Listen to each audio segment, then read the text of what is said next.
Thank you for joining us at this closing night reception for a briefing on the green transition in Asia here at the Bloomberg Sustainable Business Summit in Singapore. I'm David Stringer from Bloomberg News. I'm the managing editor for climate and ESG in Asia. I'm thrilled to be here with you this evening. Thrilled to be here all day, actually. For those of you who've been here, it's been a fantastic discussion, great sessions. Really looking forward to our panel and to discussions over dinner. Before we begin, I'd just like to take a moment to acknowledge our summit advisor, RGE, for making this session possible. Now, without further ado, let's get on with our panel, which is on the topic of financing Asia's green transition. And if you'll join me in welcoming our speakers and guests to the stage. And first we have Soo Khiang from RGE, Su Shan from DBS, and Yuki from GFANZ.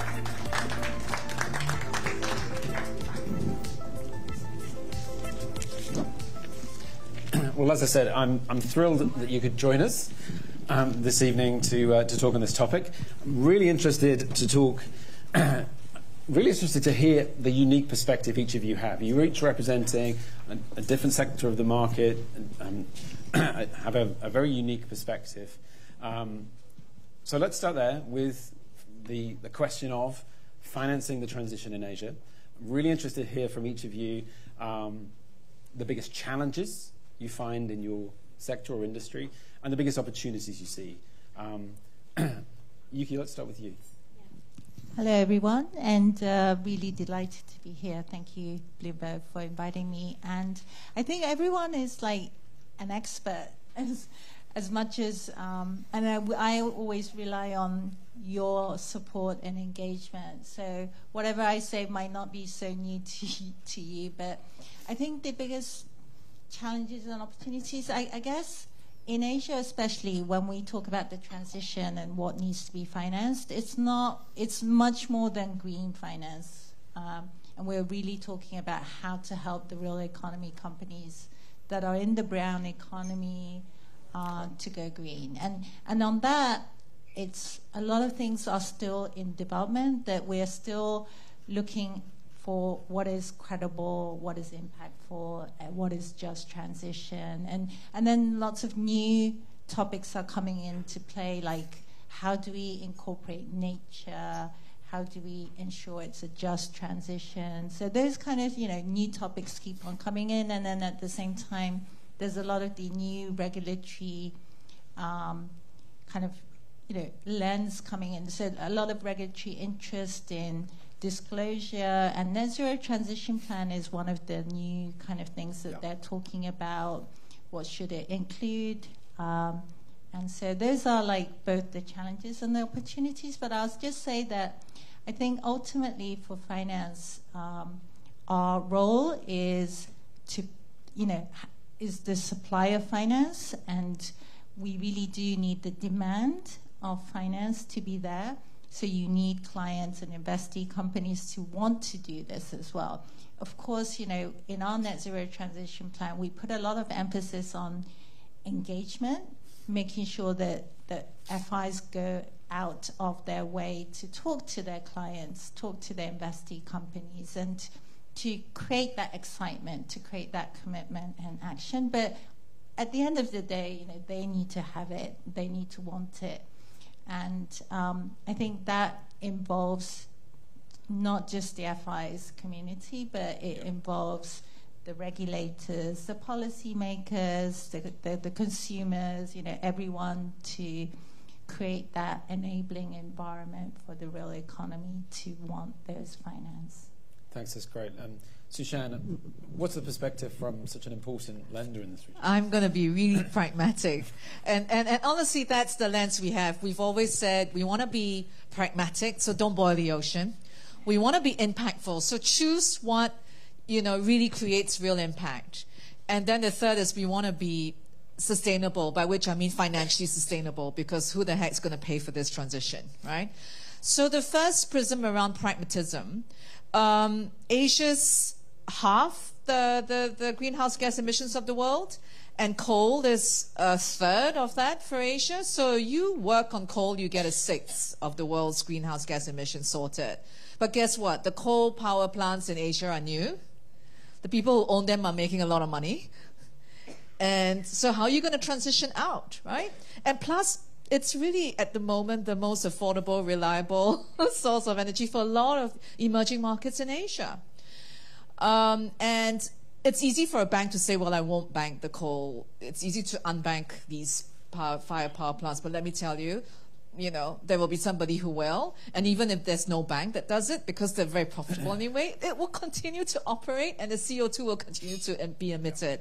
So the only real practical solution to this is to find a financially sustainable way to close them down early, right? Then that question, who's going to pay? And the way to close them down early, so we advised the Indonesia government, INA, and we said, let's come up with a energy transition mechanism, ETM, we call it, where we will buy it out, we'll get someone to finance that purchase, and we'll shut it down 7 years early. Now, shutting something down 7 years early will actually reduce CO2, so that's impactful. Who's going to pay for it? And this is where I think many, stakeholders, people like, GFANZ or MAS governments, in this case, the Nusantara Investment Corp, etc., banks come together and we say, well, we've got to find transition credits, right? And what's the right price for the transition credits to be sold at to make this work so that we can take it down and shut it early, right? Whether it's $35, $25 per ton, I don't know. But around that ballpark seems to be okay, seems to work financially. So then you need to address the supply chain, right? Because another impact was Asia's the big supply chain to the world, the factory to the world. And our supply chain does emit a lot of CO2, right? So how do you green the supply chain? Because frankly, the big anchor buyers, the Western MNCs, Asian MNCs, just want the cheapest price. But now that consumers are saying, no, you got to show us the heritage, your supply chain and the verification of your supply chain, etc. So the buyers are now saying, the Western or big buyers are now saying, make my supply chain in India, Bangladesh, Sri Lanka, China, Vietnam sustainable. Again, who's going to pay for it? Yeah. Right? And so this is where you need boots on the ground. You need people on the ground and you need experts who can say, okay, I'll make sure that this is done and done properly. And so here in this case, one great example we use a lot is H&M, the big fast fashion company. They had a big sort of sustainable imperative. And so we said, okay, give us your list of big suppliers in India. We worked with Guildhouse, who are the experts on verification and calculation, and she had, the CEO then had this cheat sheet of 4 things they need to do. All my suppliers need to change from coal to biomass. They need to have this, recyclable water thing. They need to change the energy switch. They need to put solar photovoltaic cells on their rooftops, etc. So they were quite prescriptive. We took the prescriptive 4 things to do, work with Guildhouse, and work with the Farmers Association and the local sort of provinces, and we financed them. We said we'll finance it as long as H&M, being the anchor buyer, provides a regular stream of income to their supply chain, who are going to go green because we will finance their green initiative.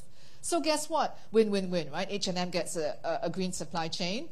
The suppliers get financing from us and they become green.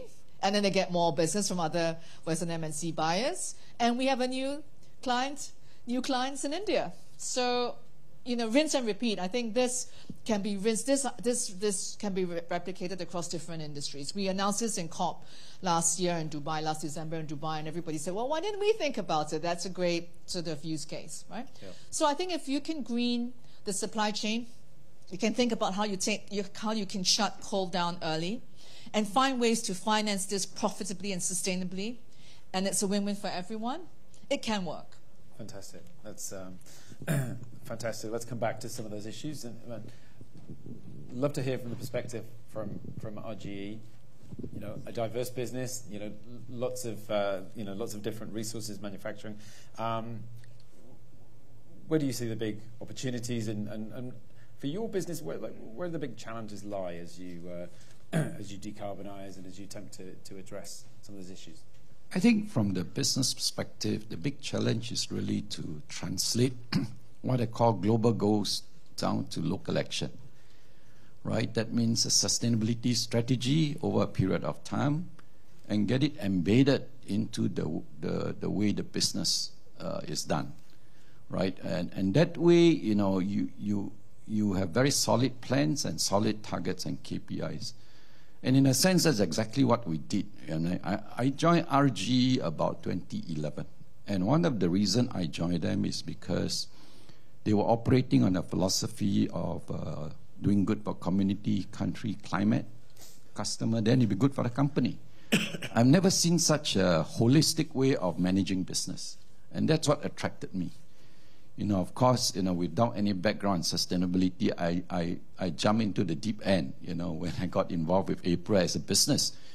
Because that's bioeconomy, that's growing trees in plantations, you know, and absorbing carbon dioxide, emitting oxygen in the process, and then the trees are then used to produce biodegradable products, paper bags, tissue, and so on and so forth, and even viscose that goes to produce clothes, right? So that has been their way of doing business.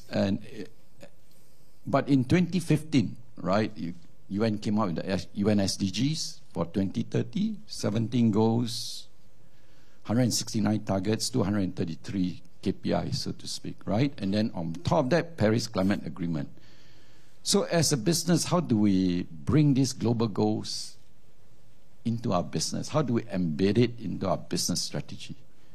And that's what we did, you know, throughout the whole business. You know, leadership from top down to bottom all got involved in this work task force. And in the end came out with a business 2030 plan. We call it April 2030, which essentially covers 4 major commitments. One is decarbonization. We call it climate positive, which works along the framework of SBTi. Second one is we call thriving landscape, which is really nature positive solution. We have always operated on the basis that conservation is very much part of plantation. And in fact, we made a commitment in 2015 that for every hectare of plantation I want to have 1 hectare of conservation area. We are now at 0.83 officially, but actually within these 4 walls, we have already bought some production land with the intent to convert it to conservation license, which will bring it more than 1-to-1, which means by area we are nature positive. You know, but beyond that is also the ability to fund and operate conservation area, which requires money, right? And we made a commitment in that 2030 plan that for every ton of wood I bring to the from a plantation to the mill, I'll commit $1 to a conservation fund, which would then be used to fund the operational activities. Because we have seen many instances of conservation area operated by NGOs, you know, with donors. And donors' funding are not consistent, you know, and in fact, we are in discussion with a particular conservation area because they are in somewhat financial distress, you know, with the idea of acquiring it so that we can provide it consistent funding over the many years. So that's thriving landscape. You know, it's not only forests, it's also biodiversity. You know, talking about zero loss of biodiversity in our area, conservation area, and working with World CS, WCS to tackle illegal wildlife trade issues. Because if you can tackle that, then at the source, you know, you can make sure the animals, the biodiversity can rest, you know, for sure. But that is just, so to speak, climate. You know, we have to take care of the people. Transition, just transition, right? And we have always worked with communities. So including them in our sustainability strategy, business plan is essential. That they are not left out. You know, particularly in the area of developing human potential. You know, so we speak to the area of zero extreme poverty by 2030. We speak to reducing stunting rate amongst Indonesian children. At the start, when we began, it was about 1 in 3. kids are stunted, which means they never get the full nutrition and stimulation to develop their potential. And it's just not the first 3 years, not first 10 years. They develop health problems downstream. So we put in money to try and improve that. Today we are about 1 in 5. So it's a vast improvement, working with the local government as well as national government. And of course, gender equality is very much an agenda in our 2030 plan, plus improving quality of education. In Indonesia, education access is not an issue. It's very good, in fact, but the quality of education, particularly in remote areas, are very bad. So we have to go in, help improve teaching skills of teachers, infrastructure, and so on and so forth. And the last commitment we talk is about circularity, because in our business, we produce textiles. And in textile, less than 1% of textile are recycled. 40% of clothes produced are not even sold. And where did they go? They end up in landfill. And some of the clothes, because of blending with polyester and all that, are not completely biodegradable, and they go to landfill. So that's an issue which we are trying to tackle, through an investment with NTU today, to try and develop what we call an urban fit textile recycling plant, meaning that it must exist in a city with low energy use, low footprint, low chemical use, and so on and so forth, low carbon footprint. If we can succeed here, hopefully NTU can deliver to us. Then any cities, I can just plonk a few. Singapore, 5 million. In a city with 20 million, I just plonk a few of them. And it's just not reducing improving the recycling. It's also improving the carbon footprint. Today, the modus operandi is you ship all your waste to a central location, probably somewhere in Europe. Imagine the carbon footprint. Half of it are not useful. And then you ship it back once you are able to take the recycled material, so to speak. So we are trying to work this solution. Now, so with the 2030 plan and the targets and the KPIs, it lends ourselves very, ready for sustainable linked loans. Sure. So we actually launched our 2030 plans for all our business in 2020. We were somewhat delayed by COVID. And then we did our first SLL in 2021. I wanted to go on to that if Right. I can, because that's what you've described is a very comprehensive set of programs and a very comprehensive sort of set of metrics that you apply to your business. It's an expanding business. It's one that's diversified into other sectors. You've continued to make acquisitions. I imagine there's further expansion to come. What then has been the role of the use of sustainability-linked loans? What is the benefit that the company derives from that? And just talk us through the verification aspects, and the kind of, I guess, the weight of compliance that falls upon you for. So before I go to SLLs, from a transition strategy point of view, our growth business all has to be almost carbon neutral, if not zero carbon. So our LNG plant in Canada is designed using electric drives and using the energy from hydropower. On design, it emits 1/10 of the industry standard in terms of carbon emission. That 1/10 is then offset with nature-based solution with the local people. So it is carbon neutral, scope 1 and 2. Of course, we have to work on scope 3 in terms of transporting our gas. Sure. We built a new pulp plant in Brazil, right? It's totally fossil fuel free. And in fact, the biomass energy is contributing the electricity to the grid, in terms of biomass energy. So our strategy really is new business has to be no transition, you're there. Right? While we are trying to transit existing business to the targets which we set up for. In terms of sustainable linked loans, I just checked with my colleague. Actually, each linked loan give me a benefit potential of about 500,000, 600K. Which in my mind is not much, because, I produce 4 million tons in Indonesia. All I need is to reduce cost by $1. I get $4 million straight away, right? Yep. But the issue is not the amount of money. The issue is through the sustainable link loans, actually, we already have a framework in terms of the targets and the KPIs, which lends itself to a sustainable link loans.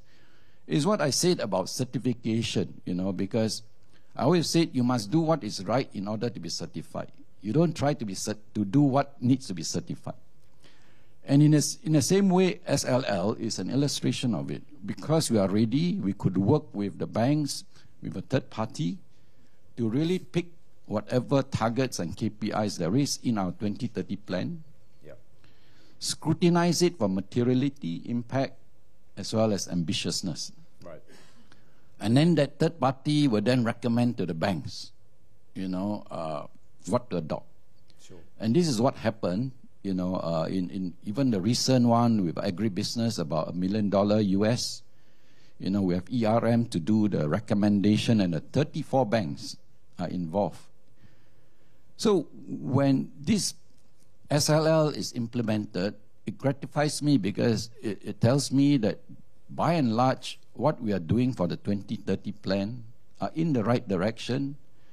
Not exactly there, but somewhere there. True. Because whatever targets, they can be used. And so you can get the benefit of the SLL without... And then we get a benefit of it, and the people on the ground who has been working because they want to contribute to climate change now sees, okay, there is a material impact. Yeah.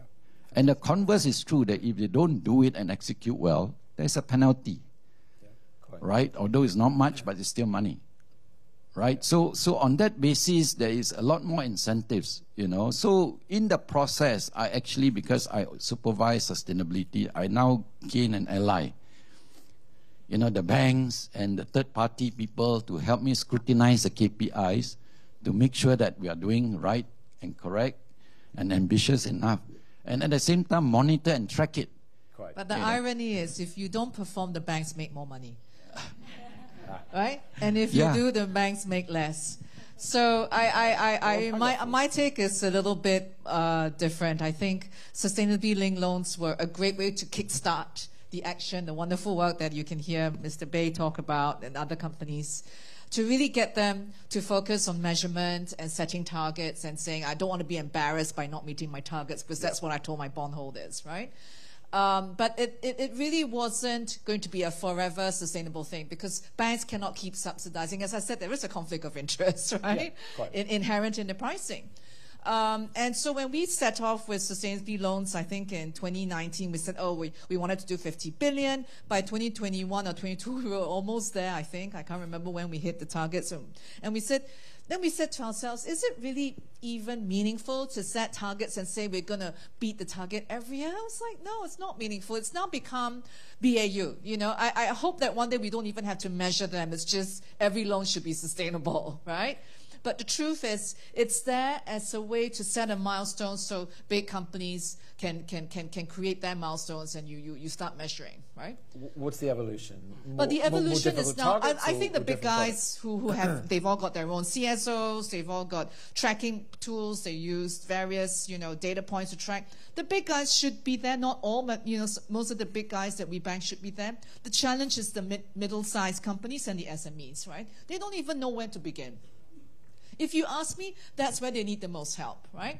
And they won't even know, okay, so how do I get a sustainable loan? What do I have to measure? You have to measure your CO2. How do I measure that? Right? So it's giving the SMEs who are in that supply chain, your scope 2 or scope 3 for the scope 3 for the big guys. Yep. It's giving them the tools and making it practical and financially cost-worthy for them to implement. Right? And then you can't do everyone, because, DBS is like a few 100,000 SME clients. You can't do one-on-one relationships with everyone. You got to do it en masse. You got to make it work en masse. So this is where I want to give a shout out to Luann from Deloitte. We've come up with a climate and a tracker tool with Deloitte. We work with the governments. You work with individual governments. So Singapore, we work with ESG, Enterprise Singapore, for funding help. And the government here, as you know, is very supportive. So we said, look, kickstart the SMEs to start to learn to measure, track, fill in the forms, and start doing the work, right? And then getting the training that they need. We've heard in a couple of panels from yesterday and today about the challenges SMEs face, and a lot of the tone has been, whether it's been from companies who have SMEs in their supply chains, whether potentially from lenders, the approach has been, how can we help SMEs? And to be provocative, is there an approach that should be a stick? When we first did this, my team said, don't do like a fireside chat or a panel. It's not going to work. They need help, like they want practical help. So we did workshop. So that table was about financing. That table was about tech. That table was how do you get people trained. That table was how do you measure. So we had like tables that just went through use cases and then connecting them with people to help them. Right? We worked with Schneider, for example. We worked with various, industry experts that could help us to scale this. We can't scale alone. So this is where the whole ecosystem partnership to help SMEs work, right? You can't do it alone. A bank can only bring the clients in. You then need the experts, measurements, etc. And then frankly today with Gen AI and AI, there's a lot of stuff you can do to make the process faster and more effective and more efficient, right? Yuki, from a GFANZ perspective, is there a role for GFANZ? Is there a role for the institutions that GFANZ work with to play here to help motivate or assist SMEs? Yeah, I guess our role is supporting the financial institutions to be able to do these kind of things. So we do a lot of outreach in Southeast Asia, in India, in China there's a lot of reasons why we do that, but one of the key things is capacity building, that we want to support the financial institutions who may or may not have, hard commitments today on net zero, but are starting to think about it and want to try. And the best way we support their capacity building is through sharing of experiences. So our role is more to bring the net zero committed FIs who've already been doing it, like DBS and others in the room, to share their experience. And I think peer-to-peer learning is really effective, and I think that's what you were doing as well, right? Yeah. So we do a lot of that both at the CEO level, at the chief officers level, and then at the practitioners level. And I think what worries me is that in some emerging markets, there's a lot of excitement by international financial institutions on supporting the country's net zero, but that you don't see a local bank or local investor being actively involved in these conversations. And I think that's a big lost opportunity for everyone.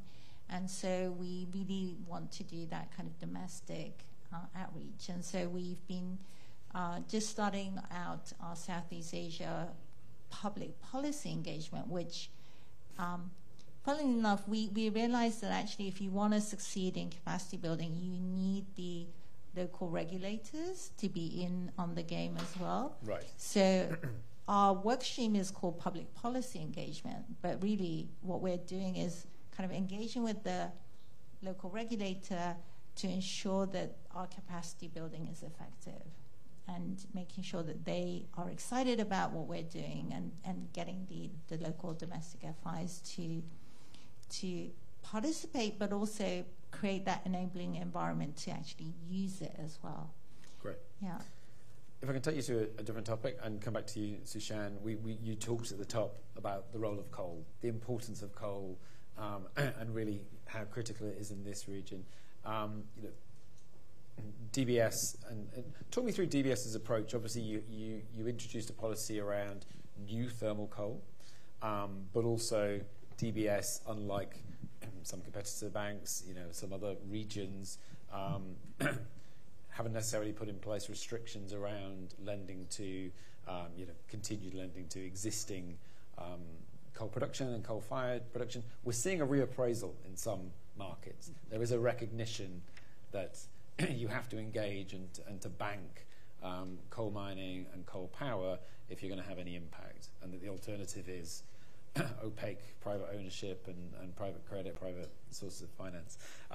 Talk us through this sort of evolution of DBS's approach and how a bank like DBS can most effectively influence. So we've kept to our stated commitment, right? We don't bank any new coal, new thermal coal.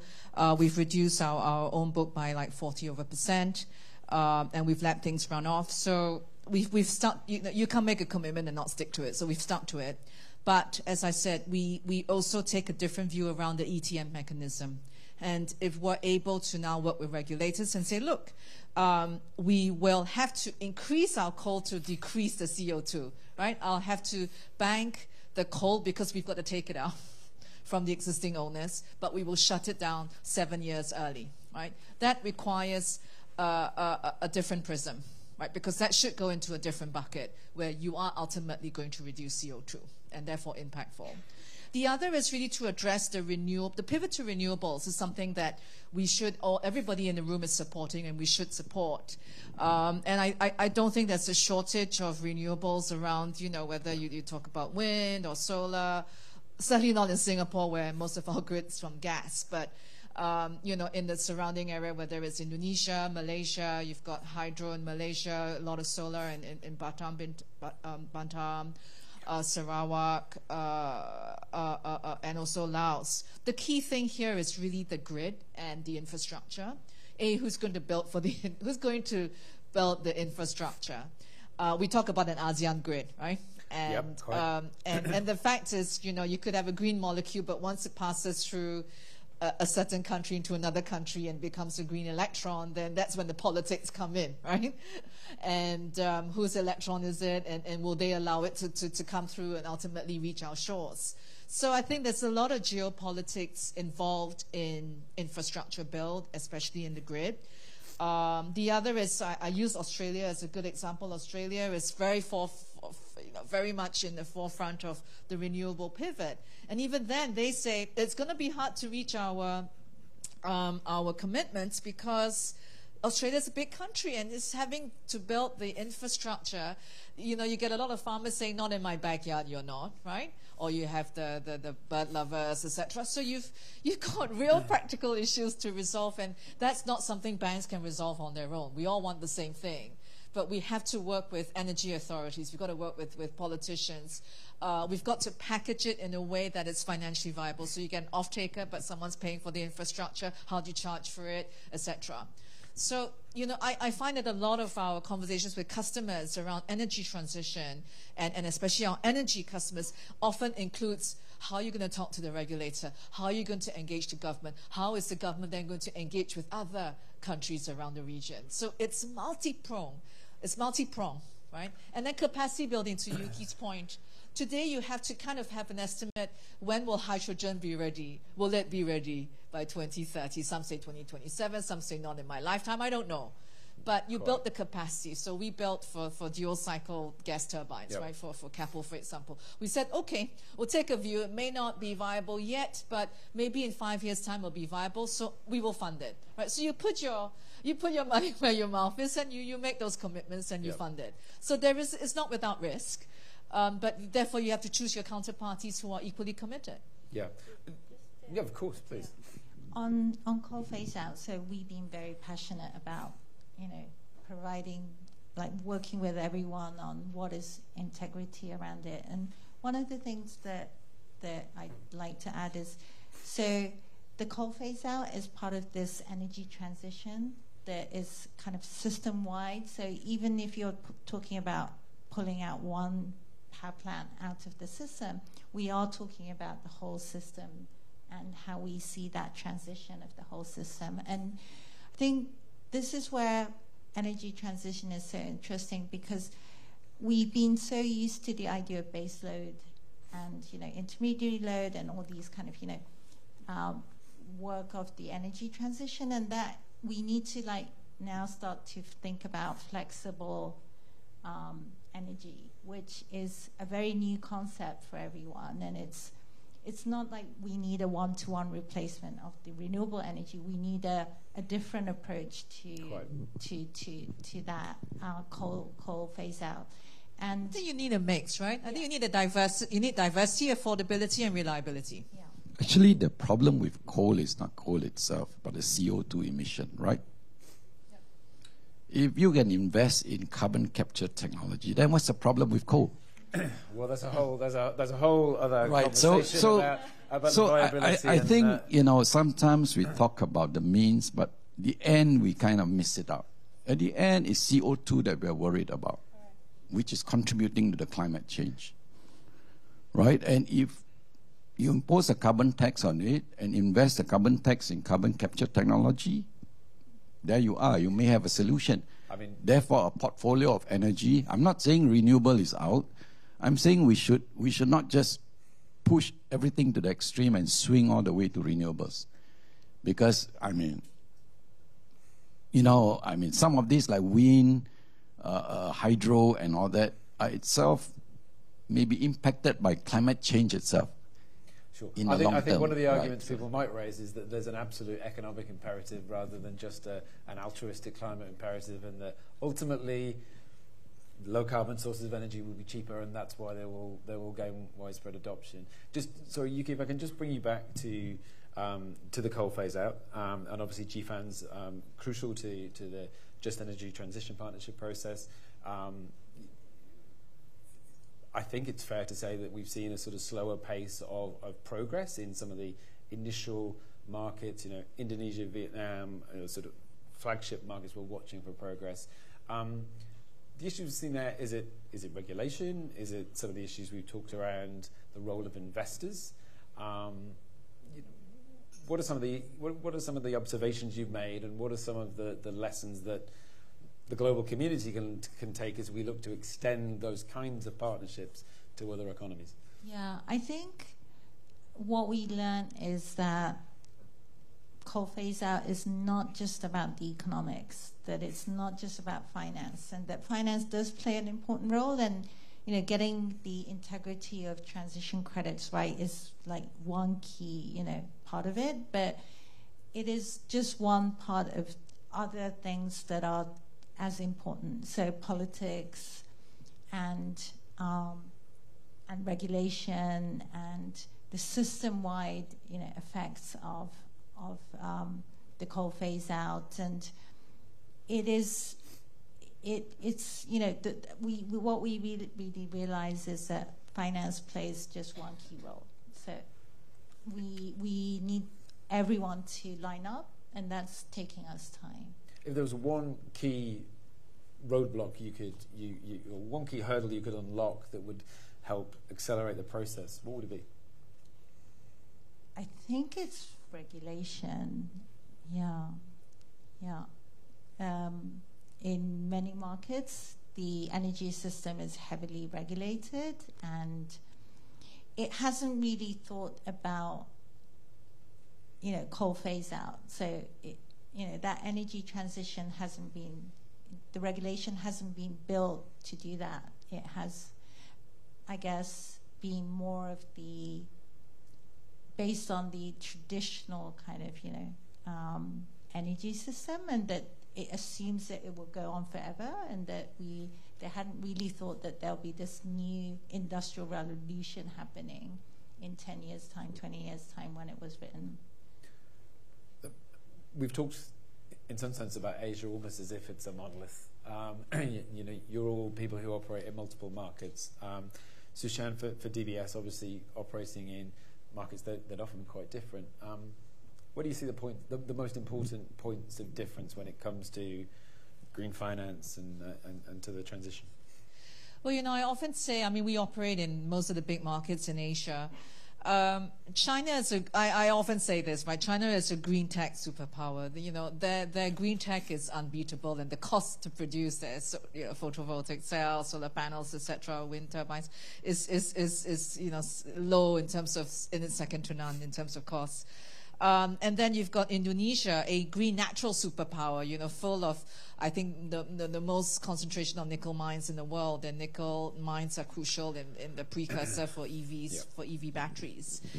So if you could combine the sort of green tech superpower with the green resource superpower, you could do a lot, right? And hence, you're now seeing a lot of partnerships between China and Indonesia to create the whole, EV upstream nickel sulfate, magnesium, the precursors for EVs. But of course, the issue around, okay, this is in Kalimantan, the middle of nowhere. There's nothing accessible to create the smelter except coal-fired power plants, and I need power to smelt because I need to make magnesium sulfate, nickel, magnesium sulfate to make the EV, etc. So you've got all these inherent issues which have to be resolved by regulations and business people and politicians sitting down.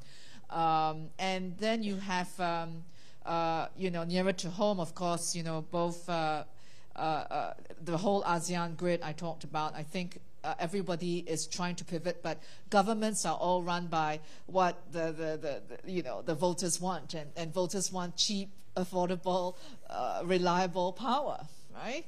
Try to tell your kids that you can't charge your iPhone, right? And so I think Asia is not monolithic. Taiwan, on the other hand, has a lot of wind, offshore wind. True. But again, you don't know what you don't know. How strong is the seabed? And who's going to pay for the losses when your monopile goes in and suddenly it sinks? That's, $500 million lost. Thank you very much. And thank God you had it insured. But even if it's insured, you got to do it again. And you try a second time, and the geologist says, no, monopile is fine, not dual pile, and it goes in by. Right? So you've got a lot. So I think there is a good mix of strengths around the region. China, Taiwan, Indonesia, ASEAN, India. India now, you've got companies like Greenko emerging, great potential in hydrogen, but also pump storage, for example. Great technologies emerging in India on storage as well, which I'm excited about. You've also got the big players, whether it's Adani or Reliance, also moving heavily into renewables and storage. So I'm excited about the different energies you see across energies, meaning the corporate energy, the business direction you see across the region. But as you said, it's totally diversified. And there's a lot of local element and a lot of politics involved. Yeah, and RGE, an even wider sweep of countries, we've mentioned in Indonesia and China. You're also operating in places like Brazil, Spain, Canada.